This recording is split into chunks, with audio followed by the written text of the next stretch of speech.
Hi guys, good morning. Welcome back sa Daily Driver. Napansin nyo iba yung background namin, di ba? This is because isa ito sa mga special episodes namin. Dito sa Daily Driver, hindi lang puro luma, pwede din newer cars. So kung nagbabala ka mag-Wigo, kaya nagbabala ka mag-Stance, tara, baka para sa ito.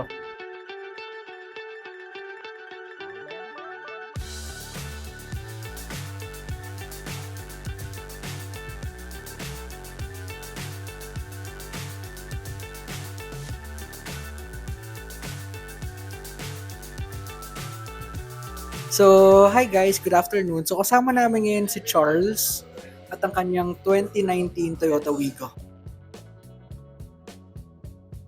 Ang first car ko talagang ginamit and natuto is box type, Lancer. Then, napalitan ng Corolla, big body. Yes. So, ang tagal kong ginamit yun for ilang years. So, within those years, madami-dami ka din matututunan sa makina kasi you know naman yung mga lumang kotse, di ba? Madaming sira. So, mga basic troubleshooting, matututunan mo talaga. Kaya nung nagka-work na yun, kapag ito ng konti, doon na ako kumuha na modern car na less sakit sa ulo. So, yun. Siyempre, yun nga, kaka-baby din kasi. So, knowing old cars, hindi mo may iwasan magkaroon ng problema yung aking ginagamit. And sa akin naman kasi, ayokong abutin na dala ko yung family ko, especially newborn, tapos magkakaproblema. So before pa lumabas yung baby, we decided na lang din to get yung kotse na laki easy. Diba?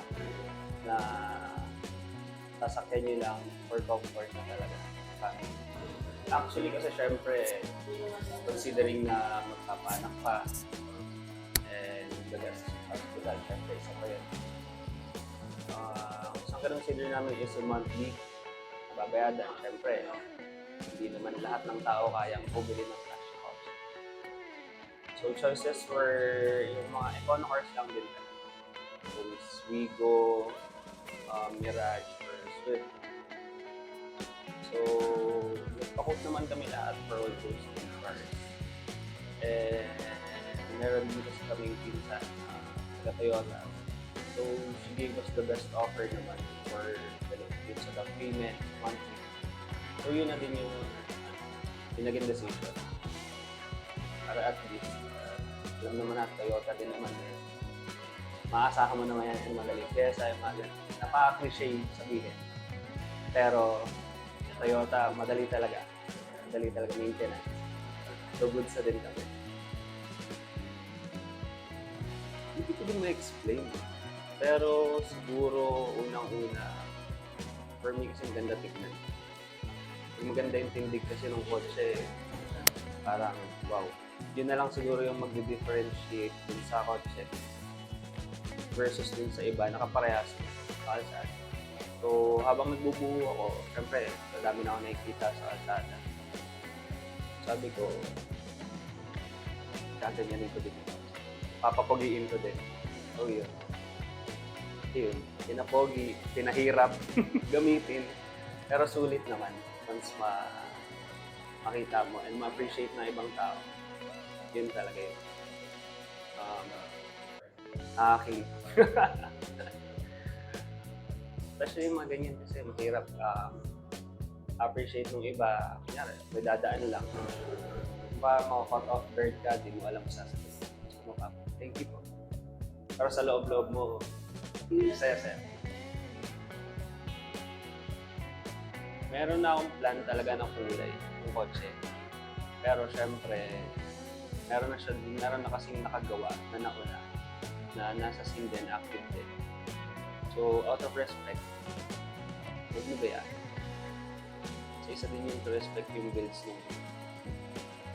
Isa rin naman natin yung pakopyahin mo lang to para lang makuha mo yung gusto. So, yun. Since nakuha na yung color na gusto ko, nag-isip na lang ako ng same idea siguro na malamig sa mata, sarap pa din tignan. Yung hindi wild pero hindi din ordinary. So yun, come up ako sa pink.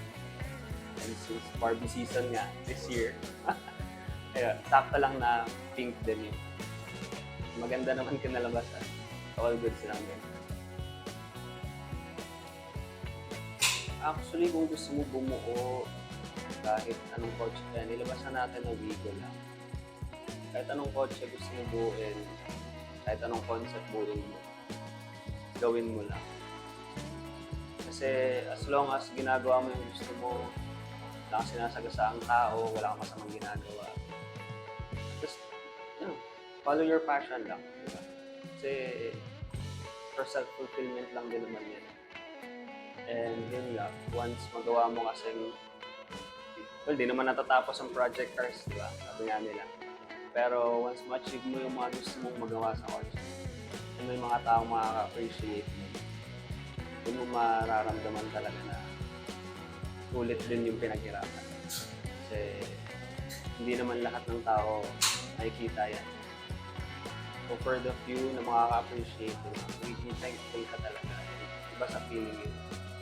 Iba sa feeling yung gano'n na makikita ng tao na pinaghirapan mo yung isang bagay. So, huwag na kayo mag-stance, guys. Charot. Hindi. Masaya mag-stance. Kasi, mababaliw ka siguro.